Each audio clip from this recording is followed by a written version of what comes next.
Chapter 6. Afterward, when she thought about it, it seemed to Winnie that the next few minutes were only a blur.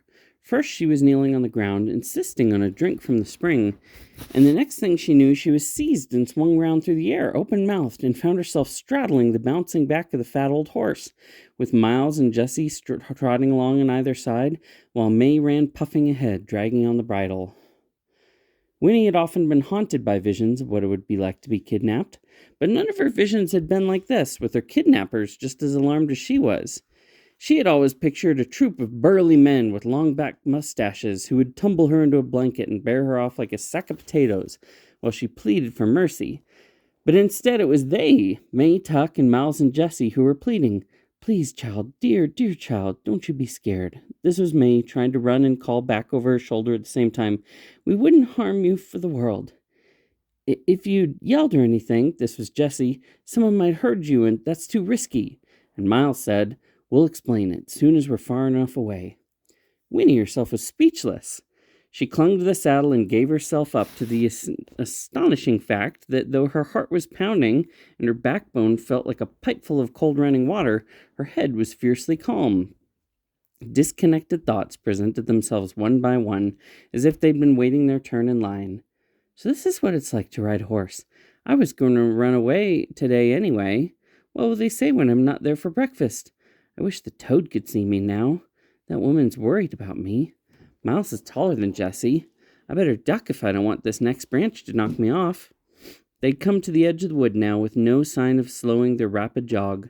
The road where it angled across the meadow was just ahead, dazzling white in the open sunlight, and there, standing on the road, was the man from the night before, the man in the yellow suit, his black hat on his head.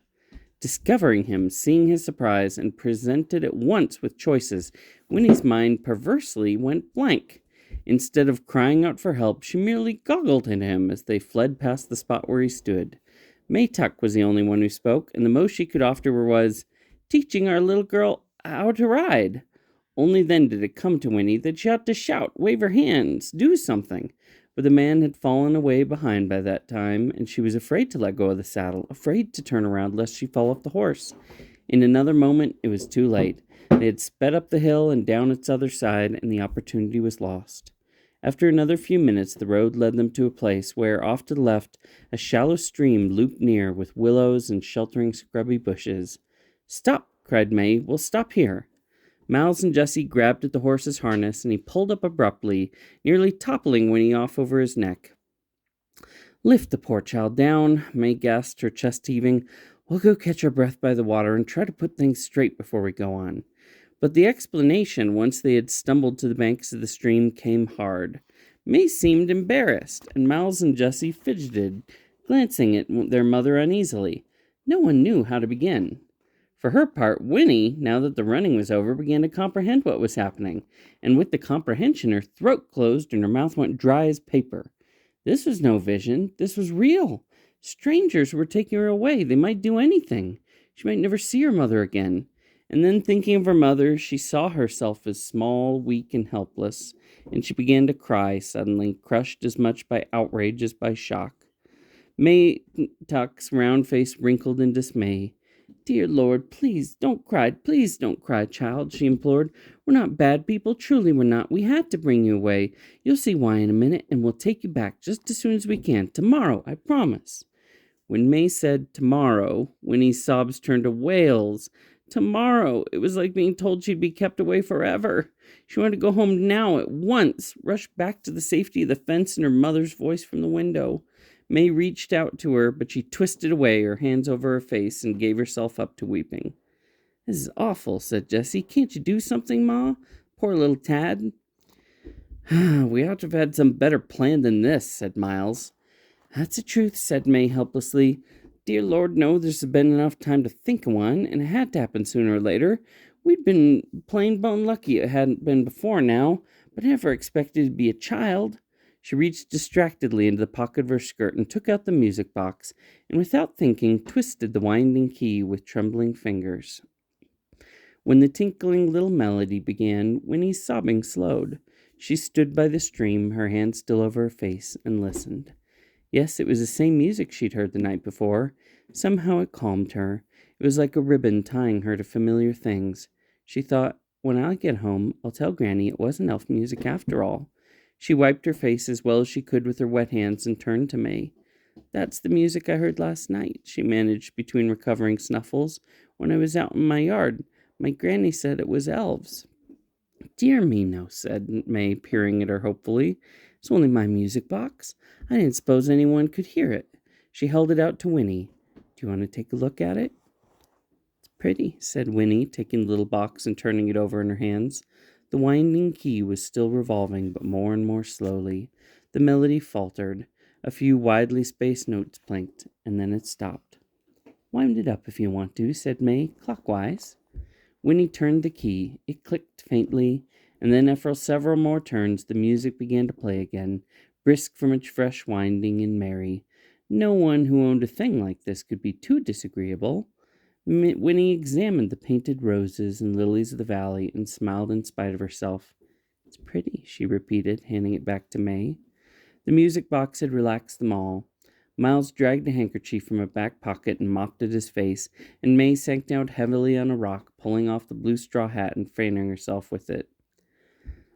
Look here, Winnie Foster, said Jessie. We're friends, we really are, but you gotta help us. Come sit down, and we'll try to tell you why. It was the strangest story Winnie had ever heard. She soon suspected that they had never told it before, except to each other.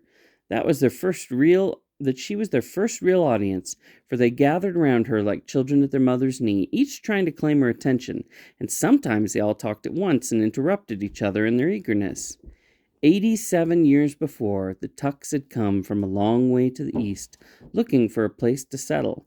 In those days, the wood was not a wood, it was a forest, just as her grandmother had said, a forest that went on and on and on. They had thought they would start a farm as soon as they came to the end of the trees, but the trees never seemed to end. When they came to the part that was now the wood and turned from the trail to find a camping place, they happened on the spring. It was real nice, said Jessie with a sigh. It looked just the way it does now. A clearing, lots of sunshine, that big tree with all those knobby roots. We stopped and everyone took a drink, even the horse. No, said May, the cat didn't drink. That's important. Yes, said Miles. Don't leave that out. We all had a drink except for the cat. Well, anyway, Jessie went on, the water tasted sort of strange. We camped there overnight and Pa carved a T on the tree trunk to mark where we'd been, and then on we went. They'd come out of the forest at last, many miles to the west, and found a thinly populated valley and started their farm. We put up a house for Ma and Pa, said Miles, a little shack for Jessie and me. We figured we'd be starting families of our own pretty soon and would want our own houses. That was the first time we figured there was something peculiar, said May. Jessie fell out of a tree. I was way up in the middle, Jessie interrupted, trying to soft some of the big branches before we cut her down. I lost my balance and I fell. He landed plumb on his head, said May with a shudder. We thought for sure he'd broke his neck, but come to find out it didn't hurt him a bit. Not long after, Miles went on, some hunters came by one day at sunset. The horse was out grazing by some trees and they shot him. Mistook him for a deer, they said. Can you fancy that? But the thing is, they didn't kill him. The bullet went right on through him and didn't even hardly leave a mark. Then Pa got snake bit, and Jessie ate the poisoned toadstools. And I cut myself, said May, remember? Slicing bread. But it was the passage of time that worried them most. They'd worked the farm, settled down, made friends, but after 10 years, then 20, they had to face the fact there was something terribly wrong. None of them was getting any older. I wasn't more than 40 by then, said Miles sadly. I was married. I had 2 children. But from the look of me, I was still 22. My wife, she finally made up her mind I'd sold my soul to the devil. She left me. She went away. She took the children with her. I'm glad I never got married, Jessie put in. Same with our friends, said May. They came to pull back from us. There was talk about witchcraft, black magic. We can hardly blame them. Finally, we had to leave the farm. We didn't know where to go. We started back the way we come, just wandering. We was like gypsies. When he got this far, it had changed, of course. A lot of the trees were gone. There was people and tree gap. It was a new village. The road is here, but in those days it was mostly just a cow path.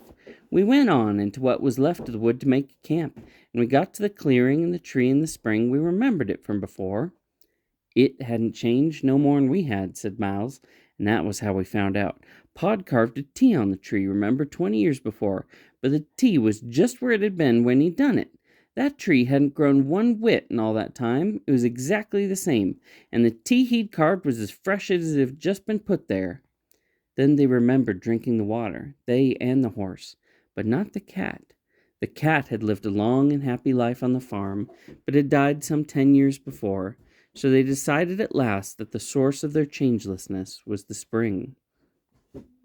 When we come to that conclusion, May went on, Tuck said, that's my husband, Angus Tuck, he said he had to be sure, and once and for all, he took his shotgun and he pointed at himself the best he could, and before we could stop him, he pulled the trigger.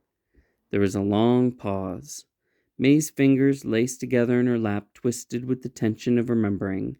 At last she said, the shot knocked him down, went into his heart. It had to, the way he aimed, and right on through him, scarcely even left a mark. Just like you shot a bullet through water, and he was just the same as if he'd never done it. After that, we went sort of crazy, said Jessie, grinning at the memory. Heck, we was going to live forever. Can you picture what it felt like to find that out? But then we sat down and talked it over, said Miles. We're still talking it over, Jessie added. And we figured it'd be bad if everybody knowed about the spring, said May. We began to see what it would mean. She peered at Winnie. Do you understand, child? That water, it stops you right where you are. If you'd had a drink of it today, you'd stay a little girl forever. You'd never grow up, not ever. We don't know how it works or even why, said Miles. Pa thinks it's something left over from some other plan for the way the world should be, said Jessie. Some plan that didn't work out too good, and so everything was changed. Everything that the spring was passed over somehow or other. Maybe he was right, I don't know. You see, Winnie Foster, when I told you before that I'm 104 years old, I was telling the truth. But I'm really only 17, and so far as I know, I'll stay 17 till the end of the world. Chapter 8. Winnie did not believe in fairy tales. She'd never longed for a magic wand, did not expect to marry a prince, and was scornful most of the time of her grandmother's elves. So now she sat, mouth open, wide-eyed, not knowing what to make of this extraordinary story. It couldn't, not a bit of it, be true, and yet... It just feels so fine to tell somebody, Jessie exploded. Just think, Winnie Foster, you're the only person in the world beside us who knows about it. Hold on now, said Mouse cautiously. Maybe not. There might be a whole lot of others for all we know wandering around just like us. Maybe, but we don't know them, Jessie pointed out. We've never had anyone but us to talk to about it. Winnie, isn't it peculiar and kind of wonderful? Just think of all the things we've seen in the world, all the things we're going to see. That kind of talk will make her want to rush back and drink a gallon of the stuff, warned Miles. There's a whole lot more to it than Jessie Tuck's good times, you know. Stuff, said Jessie with a shrug. We might as well enjoy it long as we can't change it. You don't have to be such a parson all the time.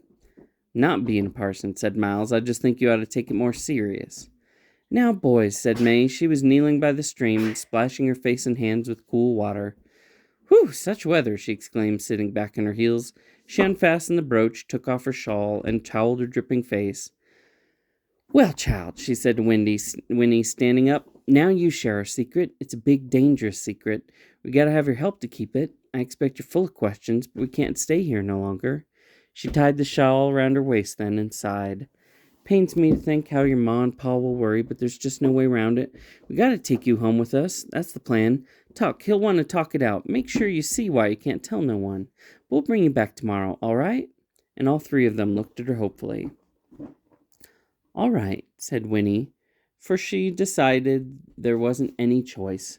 She would have to go. They would probably make her go anyway, no matter what she said. But she felt that there was nothing to be afraid of, not really. They seemed gentle, and in a strange way childlike. They made her feel old. And the way they spoke to her, the way they looked at her, made her feel special, important.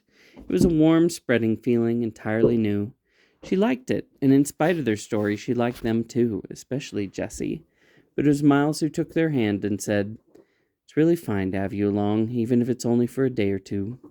Then Jessie gave a great whoop and leaped into the stream, splashing mightily. "What'd you bring for breakfast, Ma?" he cried. "We can eat on the way, can't we? I'm starving."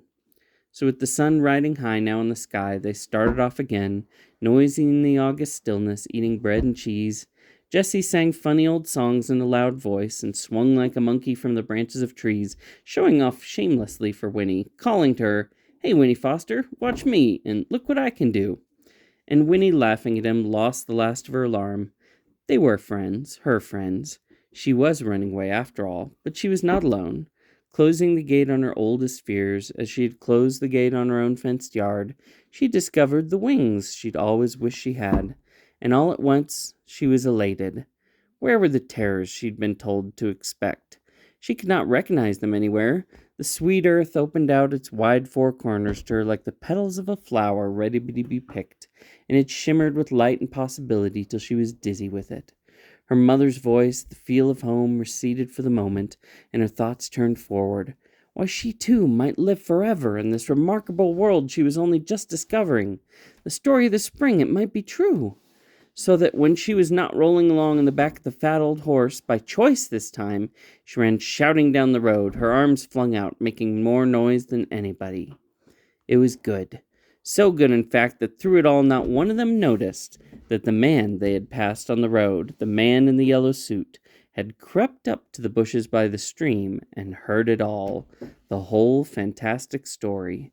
Nor did they notice that he was following now, beside the road, far behind, his mouth above the thin gray beard turned ever so slightly toward a smile. The August sun rolled up, hung at mid-heaven for a blinding hour, and at last wheeled westward before the journey was done. But Winnie was exhausted long before that. Miles carried her some of the way. The tops of her cheeks were bright pink with sunburn, her nose a vivid comic red, but she'd been rescued from a more serious broiling by May, who'd finally insisted she wear the blue straw hat. It came down far over her ears and gave her a clownish appearance, but the shade from its brim was so welcome that Winnie put vanity aside and dozed gratefully in Miles's strong arms, her own arms wound around his neck. The pastures, fields, and scrubby groves they crossed were vigorous with bees, and crickets leapt before them as if each step released a spring and flung them up like pebbles.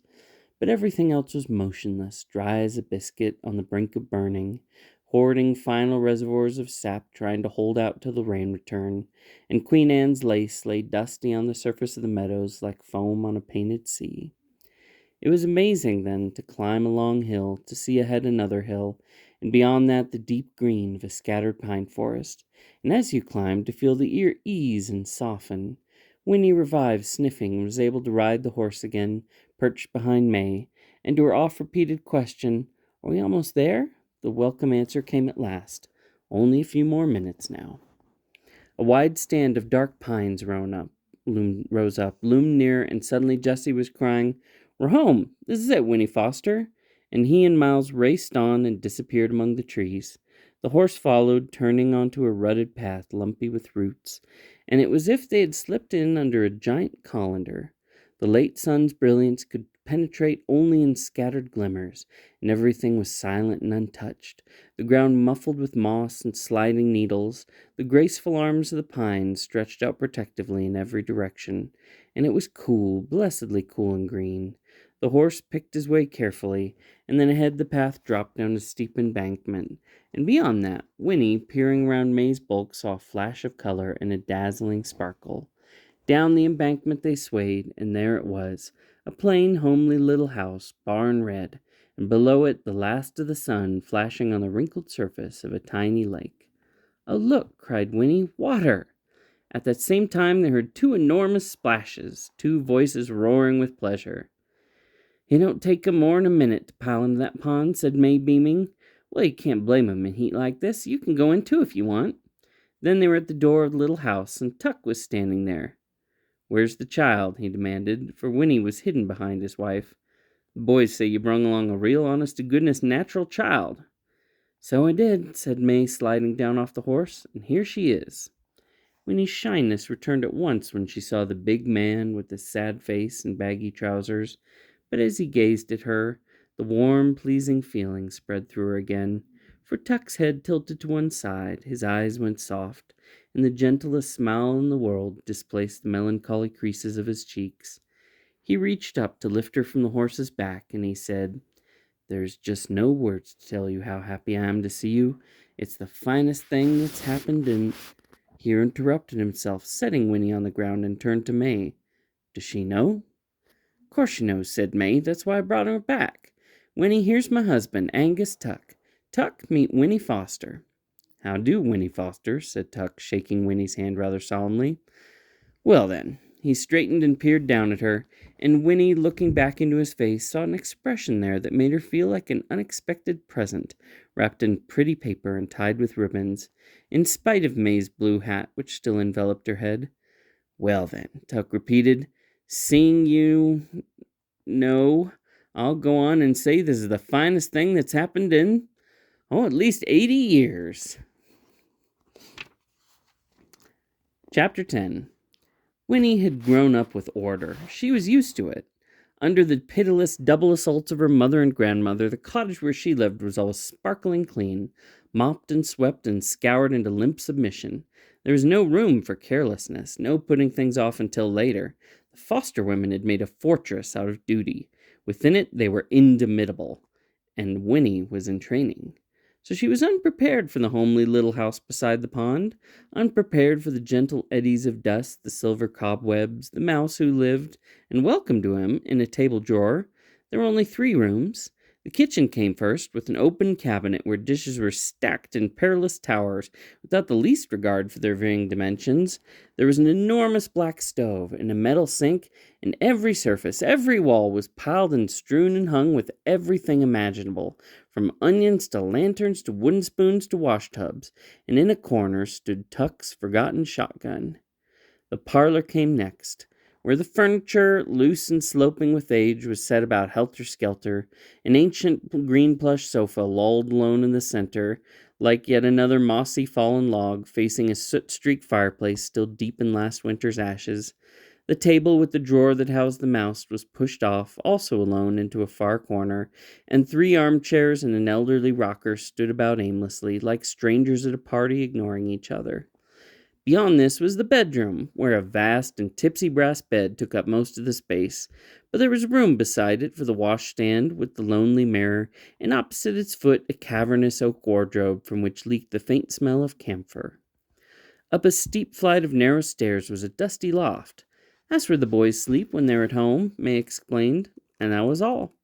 And yet it was not quite all, for there was evidence everywhere of their activities, May's and Tuck's.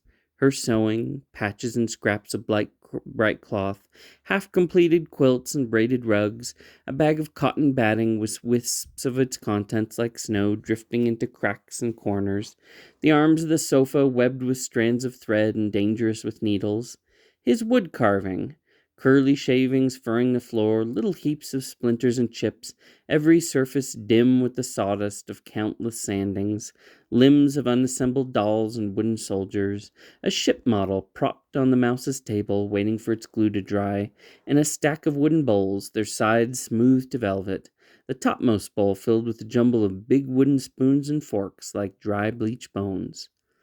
"We make things to sell," said May, surveying the mess approvingly.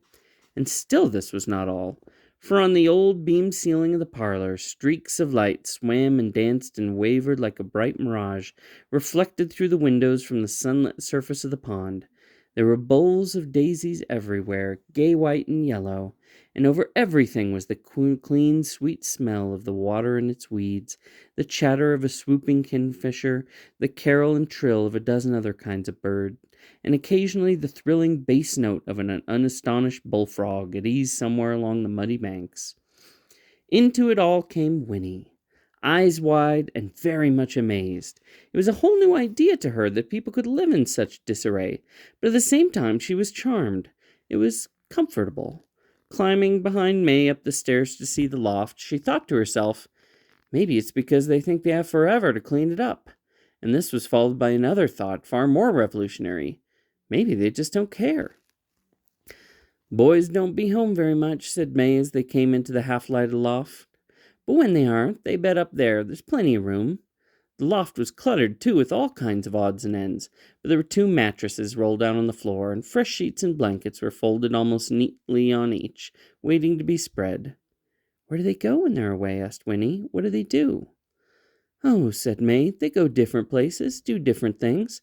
They work at jobs they can get, try to bring home some of their money. Miles can do carpentering, and he's a pretty fair blacksmith, too. Jesse, now, he don't never seem too settled in himself. Of course, he's young. She stopped and smiled. That sounds funny, don't it? Still, it's true just the same. So Jesse, he does what strikes him at the moment, working in the fields or in the saloons, things like that, whatever he comes across. But they can't stay on in any one place for long, you know. None of us can. People get to wondering. She sighed. We've been in this house about as long as we dare, going on 20 years. It's a right nice place. Tuck's got so he's real attached to it. Then, too, it's off by itself. Plenty of fish in the pond, not too far from the towns around.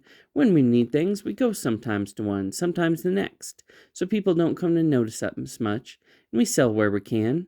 But I guess we'll be moving on one of these days. It's just about time. It sounded rather sad to Winnie, never to belong anywhere. That's too bad, she said, glancing shyly at May, always moving around and never having any friends or anything. But May shrugged off this observation. Tuck and me, we got each other, she said, and that's a lot. The boys now, they go their separate ways. There's some different, don't always get on too good, but they come home whenever the spirit moves. And every 10 years, first week of August, they meet at the spring and come home together so we can be a family again for a little while. That's why we was there this morning. One way or another, it all works out. She folded her arms and nodded, more to herself than to Winnie. Life's got to be lived, no matter how long or short, she said calmly. You got to take what comes. We just go along like everybody else, one day at a time. Funny. We don't feel no different. Leastways, I don't. Sometimes I forget about what's happened to us, forget it altogether. And then sometimes it comes over me and I wonder why it happened to us. We're plain as salt, us Tucks. We don't deserve no blessings if it is a blessing. Likewise, I don't see how we deserve to be cursed if it's a curse. Still, there's no use trying to figure out why things fall the way they do. Things just are, and fussing don't bring changes. Tuck now, he's got a few other ideas, but I expect he'll tell you. There, the boys are in from the pond. Winnie heard a burst of voices downstairs, and in a moment Miles and Jessie were climbing to the loft. Here, child, said May hastily, hide your eyes. Boys, are you decent? What'd you put on to swim in? I got Winnie up here, do you hear me? Goodness sakes, Ma, said Jessie, emerging from the stairwell. You'd think we were going to march around on her all together with Winnie Foster in the house. And Miles behind him said, We just jumped in with our clothes on, too hot and tired to shed 'em. It was true. They stood there side by side with their wet clothes plastered their skins, little pools of water collecting at their feet. Well, said May, relieved. All right, find something dry to put on. Your pa's got supper nearly ready. And she hustled Winnie down the narrow stairs.